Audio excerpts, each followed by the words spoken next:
Backpack कर रहे हो? सिंपल है, सबका बेस्ट फ्रेंड ढूंढो, जैसे पेंसिल का बेस्ट फ्रेंड शार्पनर, नोटबुक का, टेक्स्ट बुक, पेन का बेस्ट फ्रेंड इंक और लंच बॉक्स का बेस्ट फ्रेंड है ना लाइफ बॉय सैनिटाइजर, क्योंकि स्कूल्स में बीमारी फैलाने वाले ताकतवर जरासीम फैल सकते हैं जो लंच खाते वक्त अंदर जा सकते हैं। इसीलिए हमेशा लंच से पहले लाइफ बॉय सैनिटाइजर जरासीम को मारे बगैर पानी के। लंच बॉक्स का best friend Lifebuoy sanitizer. नमस्कार, मैं प्रगति मीडिया चैनल के साथ राजेश कुमार। आज हम पहुंच चुके हैं कोल डैम में। तो आज हम जहां रघुवंशी जी से आज खास मुलाकात करेंगे। पूजा रघुवंशी जी, आपका स्वागत है हमारे प्रगति मीडिया चैनल में। हेलो सर, मेरा नाम पूजा रघुवंशी है। मेरा घर नहर में है, पोस्ट ऑफिस हरनोड़ा, तहसील सदर, डिस्ट्रिक्ट बिलासपुर। और मैं आज आपके सामने लाइव हूँ प्रगति मीडिया की ओर से, और मैं धन्यवाद करती हूँ प्रगति मीडिया का, जिन्होंने मुझे ये सुनहरा मौका दिया है। तो पूजा जी, आप हमें ये बताइए कि आज के युग में हमारा जो भारत है वो कोरोना महामारी से जूझ रहा है। तो कई लोग हैं जो मतलब बाज़ार में होते हैं, तो कई सुरक्षा को नहीं अपना पाते। तो उनके बारे में आपका क्या ख्याल है कि वो किस तरह से अपनी सुरक्षा नीति को अपनाएं? उनको हमेशा अपने पास मास्क लगा के जाना चाहिए बाज़ार में, और सैनिटाइज़र जो बताया गया है उसका बार बार हमें प्रयास करना चाहिए, और जितना हो सके सोशल डिस्टेंस का प्रयोग करना चाहिए। और घर से इसलिए निकलें कि ज़रूरी काम है, अदरवाइज़ घर से निकलना ठीक नहीं रहेगा। और जितना भी हम अपने लिए सेफली रहेंगे उतना हमारे लिए ठीक है। जी, तो आपने अभी कहा कि भाई सैनिटाइज़र यूज करना चाहिए और सोशल डिस्टेंस ज़रूरी है। तो सोशल डिस्टेंसिंग के बारे में आपसे पूछना चाहूँगा कि जैसे सरकार ने बताया है कि सोशल डिस्टेंसिंग के लिए 3 गज की दूरी ज़रूरी है। तो जैसे कि हम बाज़ार में देखते हैं तो वहाँ पे बहुत आजकल बुरा हाल है। तो आप उनके लिए क्या कहना चाहते हैं कि सरकार को क्या कदम उठाने चाहिए उसके प्रति? सरकार को कड़ी से कड़ी कार्यवाही करनी चाहिए। जितना भी हमें बताया गया है 3 गज़ का डिफरेंस रखने के लिए, तो उसके अराउंड हमें जहाँ भी मार्केट में, शॉप में, कहीं भी कुछ भी लेने जाना हो, तो जितना दायरा हमें बताया गया है हम उसका पालन करें। और सरकार से भी यही निर्देश रहेगा कि वो जागरूक हों और हमें और उत्साह करें इस कार्य के लिए। पहले तो हमारा हिमाचल था वो ग्रीन जोन में आ गया था। एक पेशेंट रहा था जो कि संक्रमित था, लेकिन बाद में जब ये चीज़ एकदम से फैसला सरकार ने ले लिया कि बाहर से छात्रों को लाया जाएगा, उसके बाद इस बीमारी को बढ़ावा मिला। तो आप सरकार को क्या दिशा निर्देश देना चाहते हैं कि इस चीज़ को मतलब सरकार उत्तरदायी है कि जनता उत्तरदायी है? इसके लिए तो सरकार ही जिम्मेदार है, जिन्होंने कि बाहर से स्टूडेंट्स लाए हैं और ला के उनको लापरवाही के उसमें छोड़ दिया, अपने घरों में भेज दिया, उनको क्वारंटाइन नहीं किया। उसकी वजह से कहाँ 36 और आज पता नहीं कितने हो गए हैं पेशेंट कोरोना के। हाँ जी सर, तो वो उसका जिम्मेवार सरकार ही है कि उन्होंने बाहर से स्टूडेंट्स लाए हैं, ना उनको क्वारंटाइन किया, सीधा घर पे भेज दिया। उसका जिम्मेवार सरकार ही है। तो हाल ही में हमें पता चला है कि आपने करणी सेना को ज्वाइन किया है। तो करणी सेना के उद्देश्य आपको बताए गए हैं, तो आप हमें बता पाएंगे कि करणी सेना के क्या क्या उद्देश्य आपको समझाए गए हैं? हमारे मुकेश भगोरिया जो कि हमारे करणी सेना के प्रदेश कार्यकारिणी सदस्य हैं, तो आप बता पाएंगे? सर, उन्होंने हमें करनी सेवा के लिए ये बोला गया है कि जो भी हमारे आसपास समाज सेवी में जो भी घटनाएं घटित होती हैं उसके बारे में हमें लोगों को सुचारू रूप से जागरूक करना है, क्या सही है, क्या गलत है, उसका हमें आगे जाके कुछ करना चाहिए कि नहीं करना चाहिए, तो वो हमें बताना पड़ेगा। एक हमारे पास एड्रेस है, उसके उसके थ्रू हमें वो नंबर्स प्रोवाइड करना है और बताना है कि हमारे आसपास ये समस्या हो रही है, तो ये हमें ठीक चाहिए या नहीं चाहिए, तो उसके ऊपर ये सब कुछ किया जाएगा। तो हमारे जो करणी सेना के प्रदेश अध्यक्ष हैं माननीय पीयूष चंदेल जी, तो उन्होंने हिमाचल में इस मुहिम को चलाया है तो आप उनका किस तरह से आभार व्यक्त करना चाहते हैं?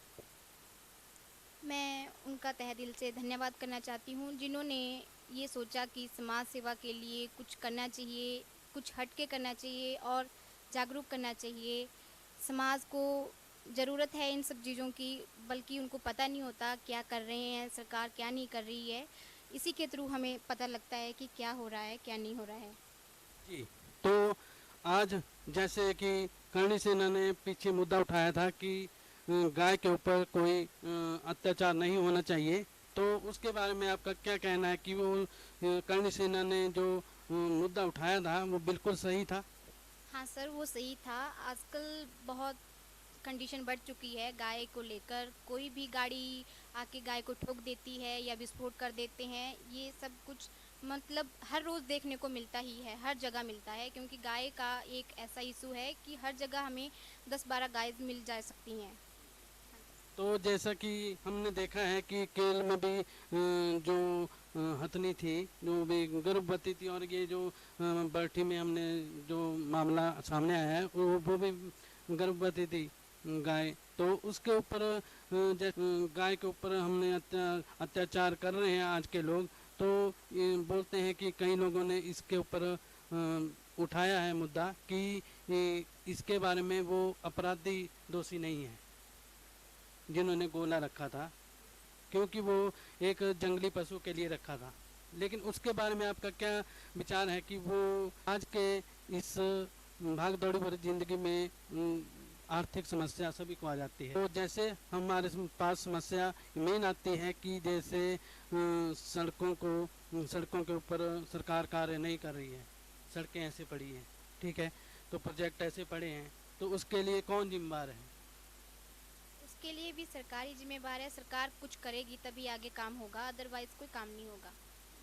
तो अब जैसे हमने हाल ही में एक सड़क में एक आवारा पशु को देखा, तो हम आ रहे थे आपके घर की तरफ, तो हमने देखा कि वहाँ पे एक आदमी था, वो गाय को मार रहा था, पीट रहा था उसको। तो उसके बारे में आपका क्या ख्याल है कि इतना सब कुछ हो जाने के बाद भी आज लोग सचेत नहीं हैं? सर, इसके बारे में तो क्या बोल सकते हैं। लोगों का इशू ये है कि हमारी फसल उजड़ रही है या खेत में जा रहे हैं पशु, इसी वजह से लोग इस तरह से कर रहे हैं। पर लोगों की इंसानियत ख़त्म होती जा रही है, जिस तरह से वो हरकतें कर रहे हैं, पीट रहे हैं। तो सरकार से यही निवेदन है कि वो इसके लिए भी कुछ करें कि क्या करना चाहिए, क्या नहीं करना चाहिए। गौशाला तो खोल दी है, बट उसका भी कोई पालन नहीं हो पा रहा है। तो जैसा कि हमने देखा है कि लॉकडाउन में आर्थिक समस्या आई, तो मेन अब जो पिछड़े वर्ग पे रह गए वो संगीतकार, फोटोग्राफर, डीजे वाले, टेंट वाले, जो कि इनका कार्य रुक गया है। तो इसके बारे में आप क्या कहना चाहते हैं? सरकार से क्या अपील करना चाहते हैं कि उनके प्रति उनको या तो रोज़गार दे, ठीक है, जो अब तो वो बेरोजगार बैठ गए हैं, तो जैसा कि वो उनके प्रति अगर सरकार रोज़गार नहीं देती है तो राहत राशि दे। अगर राहत राशि नहीं दे सकती है तो फिर उनको उनके कार्य को खोला जाए। तो इसके बारे में आप क्या कहना चाहते हैं? सबसे पहले मैं तो यही कहना चाहती हूँ, जिस तरह से औरों के रोज़गार खोल दिए गए हैं, तो जो सिंगर हैं तो उनका भी काम चलना चाहिए जिस तरह से औरों का चल रहा है। तो अगर नहीं चलाना है तो उनको रोज़गार दिया जाए या उनको आमदनी प्रोवाइड की जाए, या कुछ और जितना भी हो सकता है सरकार से वो कर सकते हैं वो। तो यह थे हमारे पूजा रघुवंशी जी। तो आप मतलब प्रगति मीडिया चैनल के लिए जाते जाते क्या संदेश देना चाहते हैं कि जो कार्य मतलब प्रगति मीडिया कर रही है क्या वो सही है? मैं प्रगति मीडिया का जितना हो सके उतना तारीफ़ करना चाहूँगी कि इन्होंने जो एक घर बैठे ही सबको ऑनलाइन या लाइव आने का मौका दिया है, और ये इनका जो काम है ये बहुत बहुत अच्छा है। सभी सिंगर जो भी कभी आगे नहीं आते थे वो उनको भी मौका मिल रहा है आगे आने का, और मैं इनका तहे दिल से धन्यवाद करना चाहूँगी।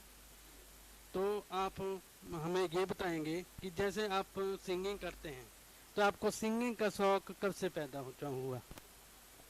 मुझे सिंगिंग का शौक़ बचपन से था। शादी ब्याह में, स्कूल में, कल्चर एक्टिविटीज़ में, जितने भी फंक्शन प्रोग्राम होते थे, उससे ही मेरा शौक़ आगे से आगे बढ़ता गया। इतनी बड़ी सिंगर भी नहीं हूँ, जितना थोड़ा बहुत आता था उतना मैंने आप सबके बीच में रखा। पर आप सबका सपोर्ट भी बहुत अच्छा मिला है, तभी मैं आज आपके सामने लाइव हूँ। जी, तो आज हमने रघुवंशी जी से जाना कि मतलब जो सरकार कदम उठा रही है और जो मतलब सरकार के लिए सिंगर्स पिछड़े वर्ग में आ चुके हैं, तो उनके प्रति कुछ न कुछ प्रतिक्रिया होनी चाहिए। तो मैं सरकार से यही अपील करूंगा प्रगति मीडिया चैनल की तरफ से कि जल्द से जल्द इनके कार्य को खोला जाए, या तो इनको आमदनी प्रोवाइड करवाई जाए या तो फिर इनको रोजगार दिया जाए, क्योंकि ये अब तो ना तो रोजगार में है, ना बेरोजगार में है, ना मतलब पिछड़े वर्ग में आ गए हैं। तो बहुत बहुत धन्यवाद पूजा रघुवंशी जी आपका, और प्रगति मीडिया चैनल आपको आगे बढ़ने का मौका देती रही।